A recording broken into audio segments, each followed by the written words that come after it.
a plethora of new data pieces coming out today. I think this is a record number of tweets that I've ever seen Bionano do in a day. It's because there's so much data coming out today at the Cancer Genomics Consortium. It started yesterday. This is a presentation / marketing event if you don't know what this is.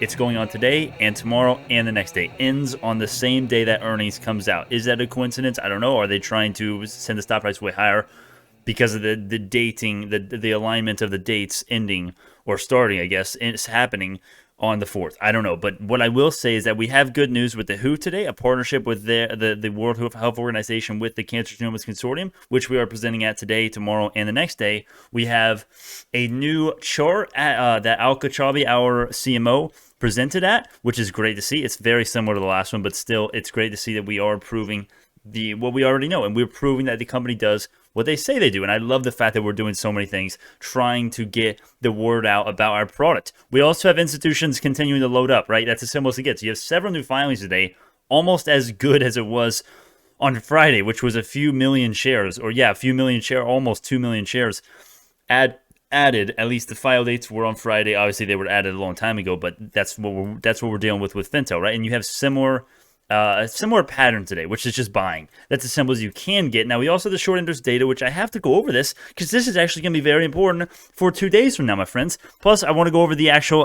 the most anticipated events of the world ever, right? The earnings itself. We're going to go over the estimate here and get everybody on board for that, and we'll go over my projections again very briefly, along with actually one of the more important technical analysis the updates actually in a while. And the reason is because we have the first thing we have today, what we have not had ever in the last, since February 16th. So finally, maybe this might be the breaking of the downtrend, potentially, right? At the end of the day, if earnings are going to be good, it's going to be great. If earnings are going to be bad, we're going to go right back into the downtrend, right? But we'll see. And the technical analysis actually is more important today than it usually is. So starting off with this chart right here from the CMO's presentation today. Extremely similar to all of these. Almost identical, actually. If you look at them, they're actually essentially the exact same. However, you like to see that now there is next generation sequencing, like in like a little category with a category by optical genome mapping, and you can see there's a clear difference in detection and ability to actually detect these variant classes. We are the unrivaled, unparalleled kings of structural variant detection greater than 500 base pairs. And fun fact, we can actually do a little bit lower than that as well sometimes. Often, right? It's marketed at greater than 500 base pairs, but we can actually do a little bit lower than that. That is good to see. Now, bigger news is that the Cancer Genomics Consortium, they just reached the World Health Organization. This is a cancer research agency of the WHO here, establishing a partnership to leverage their resources, both of their resources. That is good because I would expect whether this is going to affect the short term or not is a little bit impertinent. And the reason why is because I can say with pretty high confidence that this isn't going to be the last year we're presenting at the CGC, right? We're probably going to be doing this several times. This is probably going to be a good marketing event for years to come. This is going to help us get more recognition at future events. And guess what? This is still going on 2 days from now. So who knows, maybe even this will help us actually get some extra exposure, right? Because if you look at this, they've got 10,000 followers, and then you look at these guys, they've got obviously almost 10 million. So, I mean, the WHO, that would be absolutely huge if they could start leveraging their expertise, quote, to help their resources and maybe get some more awareness of what's going on at the actual event itself, right? Tomorrow and the next day through the 4th. And that would be amazing for obvious reasons. Now, talking about the data that's come out today, I have not seen anything groundbreaking at all. It's hard to have anything that's groundbreaking presently because we already know essentially all you can know about the product, the Sapphire itself, which is beautiful. And there's no cause for concern, right? 100% concordance. It's the usual spiel, right? Impressive results. 100% reproducibility and data concordance compared to traditional cytogenetic techniques. I mean, this is what we've been hearing since the start of the year, literally. It's good. It's great marketing. This is going to help us in the future, and this is specifically going to help us with these numbers and stuff like this. Although the rewards don't come immediately, instant gratification, these are things that increase the sales and adoptions. And although those won't even show up 2 days from now in the earnings report because it's for Q2, which ended a month ago, or a little bit over a month ago, right? Essentially 30 days ago.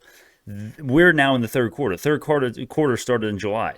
those numbers that the extra sales, increase in sales because of this will show up, if any, if there is any. They are going to show up in the next earnings report, and hopefully they will help us to have numbers over the trajectory of the next 9 years to 2030 and beyond of following these numbers roughly. 63% CAGR installed sapphires every year. That's what we want. Stuff like this is exactly what you want to see from management in order to get those to meet those ambitious numbers that not necessarily they are projecting, but we are expecting, and they have kind of said as well, right? You see, in 10 years, you're looking at 10,000 sapphires. That's exactly what the company said. That's what they said, $3 billion a year is what their total market opportunity is going to be if we were to get 10,000 sapphires installed. And you can see the revenue right here, to almost 2.2 billion. That is that speaks for itself, right? So that is so I love to see it. Ape language, if you didn't understand that, I love to see that there's an abundant amount of data. I mean, just a plethora and a myriad of data coming out today with the sapphire and other more adoptions. The MD Anderson, biggest cancer research site in the world, and then you've got John Hopkins. Okay, there are very prestigious places validating this stuff. You love to see MD Anderson showing and presenting on how optogenome mapping for chromosomal structure variants in heme malignancies are showing high concordance with CMA and karyotyping. There's nothing better than that. You love to see other places validating the sapphire's use. Nothing new necessarily, still amazing to see. More marketing, more sales, more adoption, more recognition, more awareness. Stock price goes higher long term because of increased revenue, because of increased sales. And remember, the higher consumables we get, the higher sales we get, I should say, in the installed units, the more consumable revenue is just going to compound, and it's just going to skyrocket. And it's not going to stop skyrocketing, and that's the beauty of the business model. That's why it's so auspicious to hold long term. Tell that to the damn bears that don't understand anything about the stock, right? They probably won't understand it. But anyways, talking about the institutional ownership, you're looking at almost 18%. You may remember a week ago, not even a week ago, I believe, if my memory serves me right here, we were lower than 17%. Now we're looking at almost 18% today. We got a couple filings today. If we check out the details here, you're welcome. I do have premium Finto, baby. You're welcome for that. Looking at the actual premium data here, right? You're looking at the effective date being the exact same for both of these guys. They're in their 13F forms here. You're looking at the 30th of June. You're seeing a clear pattern here today, or not even today, just the last few weeks, right? Not necessarily today with the file dates today, but in the last few weeks, especially last Friday. Institutions are buying, and their effective dates are not months ago. No, these are institutions buying in the 7s, in the 6s, in the 8s, and holding in anticipation, most likely for earnings, in my opinion. There's a high chance many of these institutions know that there's a high chance of beating earnings. They're getting in anticipation for what's going to happen, which is, if history is going to do anything to predict the future, we would go up 100% less than a month if we got a $200,000 revenue beat. I'm not betting on that, but that's just what history shows you, right? So it's good to know. I'm not necessarily saying we're going to moon, right?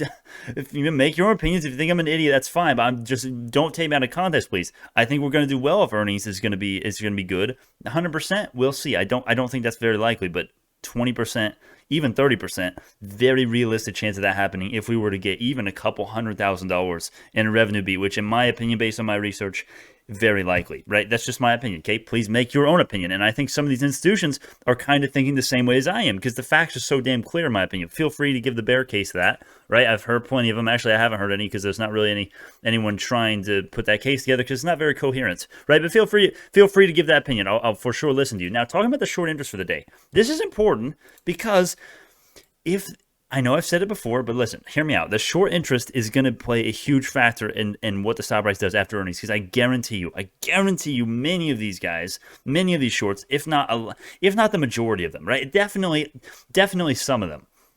They're shorting Bionano because they think 1.7 billion market cap for a company that makes $3 million a quarter. That is outrageous. These guys should be valued at freaking 1 billion max, if that, right? These guys, once they see that we're making literally, 200%, 201.92% year over year growth, if we were to match consensus on the revenue, once they see these numbers, they're going to be like, oh my gosh, I get it. I get why we're going up so much. The company is literally doubling, tripling actually. That's not doubling. 100% is doubling. 200% is tripling the revenue year over year. Holy crap. Yeah, and imagine if we were to get a beat, right? I mean, hey, if we're going to match this, I don't expect some of these are going to cover, but if we were to get a huge beat here, the FOMO and greed starts coming in, the valuation starts to correct in the upwards direction towards its true value, these guys, why not be the first? Why not be the first to cover when you are going to just lose more money if you don't? It's kind of simple for a lot of these guys. A lot of these guys are short-term trading, and they understand if we start getting some hype in here and getting some movement and getting some momentum, easily we could see a repeat of the 100% move in less than a month from May 13th to June 8th, right? Simple as it gets. All right, so short interest, it is going to play to our advantage if we were to get a beat. Of course, if we're not going to get a beat, okay, that's the bear case. That could easily happen. Have buying power, UVSY, have your hedges, but in my opinion, you guys know what I think is going to happen with earnings, right? Okay, now talking about the actual revenue estimate, your consensus, as I said, it's going to look about $3.5 million, and the date is August 4th, Wednesday, 2 days from now. Please set your reminder on the channel. Just go to upcoming live streams, my friends. Now, my projections, there you go. If you want to look at them, there you go. Now, talking about the technical analysis here, this is actually important. You may have already realized this. You probably have. There's a clear resistance level that is all the way back from February 16th. We have a perfect validation right here at 912. Another basically perfect validation on at what, 819-ish. And then you have a couple more validations in the last few days. We have struggled. We have wicked above this line 3 days in a row. And we have always closed below it, right? We closed here on the 28th. We closed here. Sorry, that's a green candle, not a red candle. Colorblind much, Brandon? We closed here at 619. That's still below this line. Then we closed at 609. Then we closed here, right? We finally got the first close above this level for the first time in months. That is good to see for obvious reasons. We've got a breakout above the descending level of resistance, signaling a possible reversal. Of course, we've had several of these in the past, but I want to make the case that with catalysts coming up, with earnings coming up, and the CGC ending pretty soon here, with huge data yet to come out, we're in a bullish chart pattern here, my friends. We just got a breakout. The price target is like 740. I'm not saying we're going to moon. I'm just saying the chart pattern and the fundamental perspective, it looks pretty good right now. That's what I'll say. I know it's like, Brandon, you've been wrong plenty of times. Sure, I have. I'm going to say it right now, though. This is what I'm thinking. I'm thinking we've got a setup to do something nice. There's only a few things that can screw us up.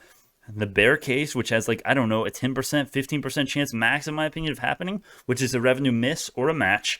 And then you've got high growth getting decimated, which that has more of a chance, right? Decimation and high growth, I'm scared of that. That's why I have buying power in UVXY. However, let's say we were to get some luck and high growth were to do us some favors and revenue is going to go like we think it is, going to be beat by a couple 100,000 to 500,000. We're likely to hit the 740 price target. I think $7 this week, very realistic price target. Very realistic, in my opinion. Now, that's what I'm going to leave you with for the technical analysis. The portfolio, 100% BNGO. Simple as it gets, man. If you're not 100% BNGO, what are you doing? Anyways, it's not financial advice. I will see y'all in the next one.